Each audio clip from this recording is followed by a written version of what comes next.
I truly believe he will. This will go down as a massive, massive victory. And you have to put it down as one of the great wins from a British fighter of all time. And it's a big task because Usyk is a genius. But he can do it. AJ can do it. And we're here to do the business. Well, you didn't mention his name, but the person who made that claim that if Joshua loses this weekend, he believes he might walk away from the sport was Johnny Nelson on Sky Sports. Yeah, there's a few. Listen, Johnny, look, I've been there, right? You got company men, right? So it's whatever suits you.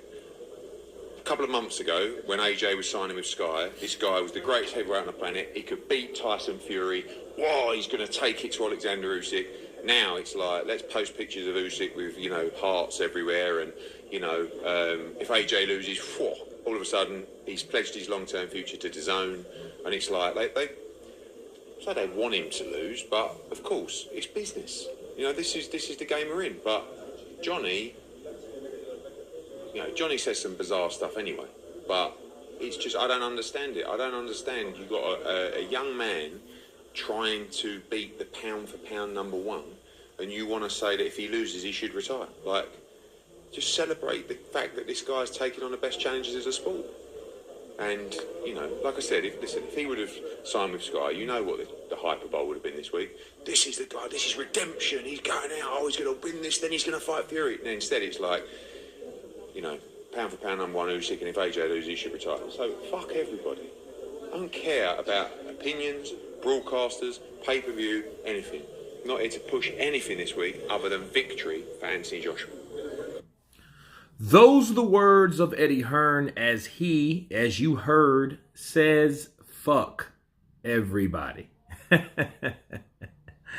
let me counterpunch. I think, you know, Eddie's on angst because it's a big week. You know, I mean, this is a very important moment in Anthony Joshua's career, and he is the promoter of Anthony Joshua. He is the lifetime promoter of Anthony Joshua. And when you do hear of people saying, hey, you know, Joshua should retire, you know, a young guy, 32 years of age with 26 fights, he should retire because he's been beaten, you know, by the same guy twice. You know, you have to ask yourself, is there an angle there? Like, why is it such a necessity for Anthony Joshua to win or else? You know, and we do know the backstory between DAZN and Sky Sports and how Anthony Joshua left Sky Sports for DAZN and how narratives are built based on business. So Eddie Hearn has a point. Now, is it necessarily true if Anthony Joshua should retire? I think that's based on the performance, as I've already explained. But, you know, should it be the thing to do? And I say no, it shouldn't. It depends. It depends on many factors. You know, but ultimately that'll be up to Anthony Joshua if he decides to retire or not. You know, that would be solely up to him. But just to say, oh, well, he should retire because he takes an L with 3 losses, I think that's absolute bullshit. I think that's where the Mayweather curse or the Mayweather era has seeped into the minds of people, and people are using his doctoring as cash or truth. Okay, and it shouldn't be that way. Okay, it doesn't matter. If you lost to the better guy, which is the pound-for-pound best, that's how it should be. That's just like saying Errol Spence should retire if he loses to Terrence Crawford. That's not true. That shouldn't be ever the case, if he should retire because of that fact. No. Errol Spence should retire if his eye socket gets broken or something happens in the ring that you know, something happens and some type of injury happens to the point he can't continue. It would be detrimental to his career or his health for him to continue. That would be the only reason for him to retire. The same goes to Anthony Joshua.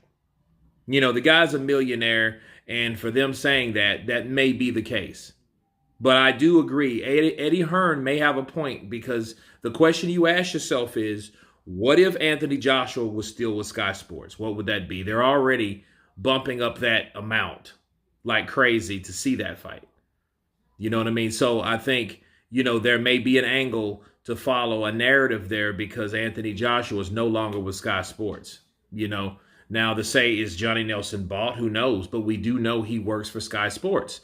So, you know, the narrative, you know, that it's very, very convenient for that narrative to be spoken or said now versus other times. You know what I mean? I just would want to see if that was the same doctrine that they were speaking or the same narrative that they were speaking before they found out Anthony Joshua left to the zone. But anyway, you guys tell me what you think of Eddie Hearn's mini eruption about Sky Sports and other derogatory comments about Anthony Joshua. Of course, please subscribe. And you guys been Counterpunch. Peace.